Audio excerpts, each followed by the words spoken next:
ሰላም ዩቲዩብ እንደምን አላችሁ? አበኩሉ እባላለሁ። በማቴማቲክስ የቢኤዲ ዲግሪ እና ትምህርት በማስተማር ከ8 ዓመት በላይ አሳልፌያለሁ።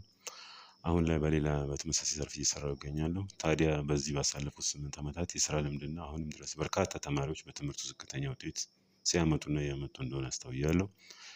ለዚህም እንደ ምክንያት የማስቀምጠው ለትምህርቱ ያላቸው ፍላጎትና ትኩረት አናሳ መሆን፣ ለትምህርቱ ያላቸው አመለካከት የማይደፈርና ከባድ አድርጎ መመልከት፣ ትምህርቱን ከእለት ተእለት ኑሮ ጋር ለማቆራኘት እና ቀደሙ ክፍል እውቀቶችን በተገቢው ይዞ ያለመገኘት ካየኋቸው ችግሮች ውስጥ ይጠቀሳሉ።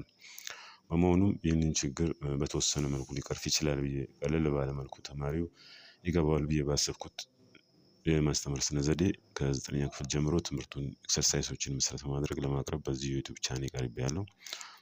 ከእናንተ የሚጠበቀው ይህንን የዩቲዩብ ቻናል ሰብስክራይብ አድርጋችሁ ቪዲዮ በለቀቅ ቁጥር ወደ እናንተ እንዲደርስ ኖቲፊኬሽኗን እያበራችሁ መከታተል ብቻ ነው።